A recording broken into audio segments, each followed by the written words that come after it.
नमस्कार। मैं आपका दोस्त ऋषि अपने YouTube चैनल ऋषि टॉक्स में आपका स्वागत करता हूँ। आज मैं आपके बीच राम जन्मभूमि पे हो रहे विवाद से लेकर रामलला के मंदिर बनने तक की सारी बातों को लेकर आया हूँ। पहले जब रामलला के जन्मभूमि का विवाद था तो बहुत सारा उसके लिए स्ट्रगल हुआ। मस्जिद गिरने से लेके रामलला के हक के लिए कोर्ट जाने तक बहुत कुछ हुआ और फाइनली हिंदुओं ने या सनातनियों ने इस मामले को सर्वोच्च न्यायालय से जीत लिया और जीत के आज रामलला का मंदिर लगभग बनकर तैयार है। कुछ समय और उसमें लगना है, बाकी लगभग बनकर और तैयार है और 22 जनवरी को प्राण प्रतिष्ठा का समारोह वहाँ किया जा रहा है, जिसमें हमारे माननीय मुख्यमंत्री योगी जी और माननीय प्रधानमंत्री नरेंद्र मोदी जी सब लोग वहाँ पहुँच रहे हैं। तो इस कड़ी में मैं ये बोलना चाहूँगा, इस मुद्दे पे मैं ये बोलना चाहूँगा कि क्या दिक्कत हो रहा है लोगों को अगर राम मंदिर बन रही है तो। अगर राम मंदिर बन रहा है तो क्या किसी का हक मारा जा रहा है वहाँ पे, या किसी को उस चीज़ के लिए बलि चढ़ाया जा रहा है?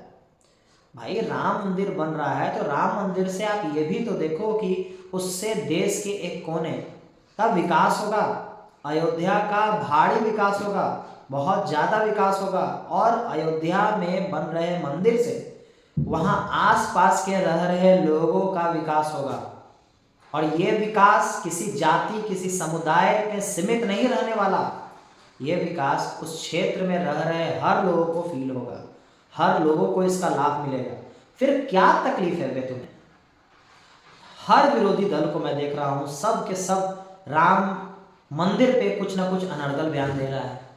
हर कोई राम जी के बारे में कुछ ना कुछ उल्टा पुल्टा बोल रहा है। जैसे एनसीपी के एक नेता है जितेंद्र आभाड़, इनका एक बयान अभी सामने आ रहा है यूट्यूब पे और भी सोशल मीडियाज पे। उन्होंने कहा है कि राम जी मांसाहारी थे। बहुजनांचा आहे राम, शिकार करून खाणारा राम तो आमचा आहे, आमच्या बहुजनांचा।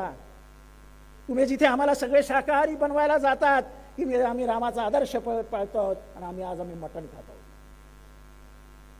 रामाचा आदर्श, राम हा शाकाहारी नव्हता, तो मांसाहारी होता। 14 वर्ष जंगलात राहणारा माणूस कुठे जाणार हो ते शाकाहारी शोधायला? बरोबर है कि नहीं? बोलते थे, खरं बोलत असतो मी। भाई क्या तुम राम जी के साथ थे? भाई क्या तुम ही लक्ष्मण हो? अरे शर्म करो, थोड़ा तो शर्म करो। तुमने कहाँ पढ़ लिया इस बारे में कि राम जी मांसाहारी थे? इसी बेवकूफ़ इंसान ने ये कहा कि राम जी क्षत्रिय थे इसलिए वो मांसाहारी थे। शर्म कर लो, राम जी मांसाहारी तो छोड़ दो, जब राम जी 14 वर्ष वनवास काट रहे थे तो वो एक ऋषि मुनि के जीवन को जी रहे थे। राम जी के बारे में बोलने का तुम लोग का किसी का भी कोई हैसियत नहीं। वो राम हैं जो जिनके कारण तुम आज धरती पे हो। राम हैं जिसके कारण धरती आज राक्षसों से मुक्त है। लेकिन मैं ये नहीं कह सकता कि मुक्त हैं, क्योंकि कलयुगी राक्षस तुम लोग जैसे खरदूषण और मारीच अभी भी जिंदा हैं धरती पे। तो फिर लगता है कि भगवान श्री हरि को फिर से एक अवतार लेकर आना होगा तुम जैसे छुटभइयों नेताओं को संहार करने के लिए।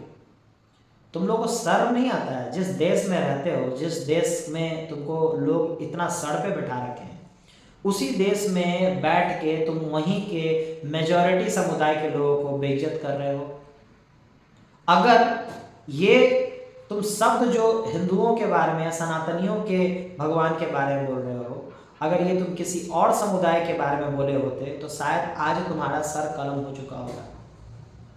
मुझे ये बताने की ज़रूरत नहीं है कि देश में धर्म को लेकर कितना दंगा हुआ है, लेकिन उन दंगाओं में हमेशा हिंदुओं ने चुप्पी साधी रही।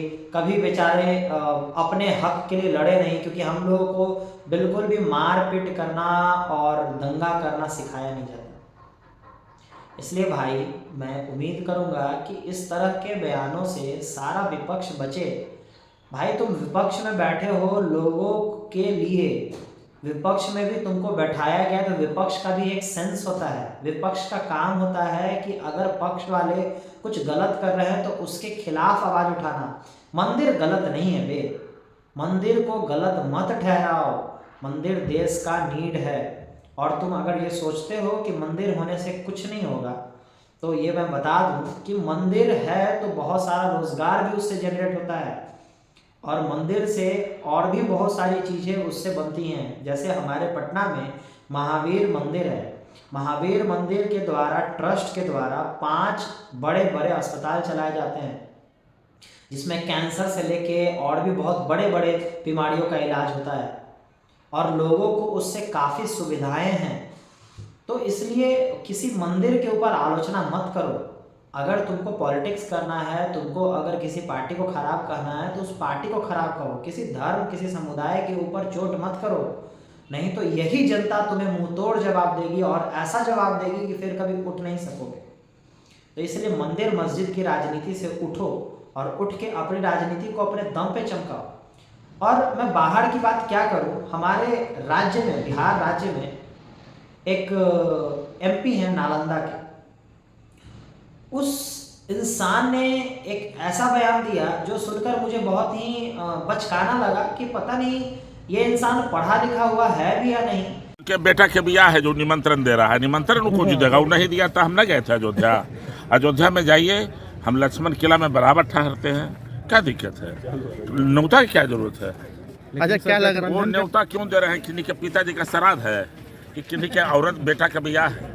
अब बताइए, वो जो न्योता दे रहा है वो बेवकूफ आदमी न्योता दे रहा है। वो अयोध्या इस इंसान को लोग कैसे चुन लेते हैं अपने प्रतिनिधि के रूप में। वो एक MP है, नालंदा का MP है, और वो बोल रहा है कि अयोध्या क्यों जाए आमंत्रण पे, आमंत्रण की जरूरत क्या है? क्या वहां किसी के बेटी या बेटा का विवाह हो रहा है, या किसी के बाप का श्राद्ध है? अरे बेशरम इंसान, थोड़ा तो शर्म करो यार।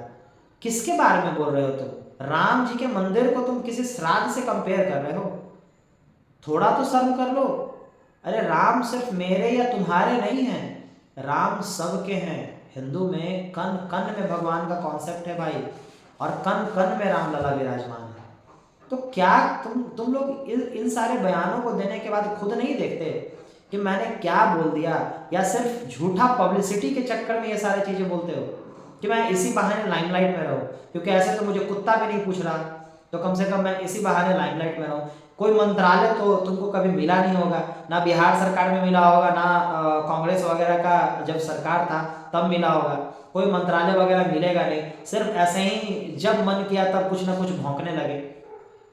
तो इसी नेता को, NCP के जितेंद्र बाबू को मैंने खरदूषण का नाम दिया है, और इस नालंदा के MP को मैंने मारीच का नाम दिया है। ये मारीच है, और इस मारीच से देश को सावधान रहने की जरूरत है, क्योंकि यही मारीच है जो सीता का हरण करवाया था। तो सीता का हरण ना हो जाए उससे पहले सारे सनातनियों को खड़ा होना होगा, और ऐसे मारीचों को पहले ही खत्म करना होगा।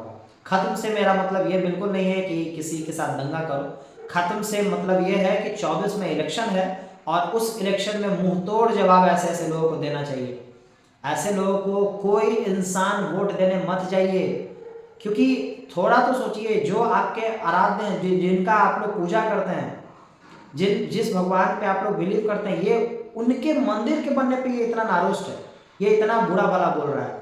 ये क्या आपका भला चाह सकता है? जब आपके काइंड ऑफ कह सकते हैं गॉड हमारे गार्जियन है, हमारे भगवान जो है हमारे अभिभावक हैं, जब हमारे अभिभावक के बारे में खराब बोल रहा है, तो फिर ये किसी और के बारे में खराब नहीं करेगा, इसकी क्या गारंटी है?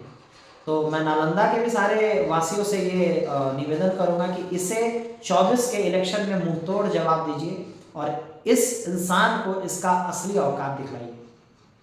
क्योंकि सनातनी चाहें तो देश में कुछ भी कर सकते हैं, और कुछ भी से ये सेंस नहीं है कि कोई दंगा करना है। कुछ भी से सेंस ये है कि हम अपने मन की सरकार और अपने मन के प्रतिनिधि को चुन सकते हैं।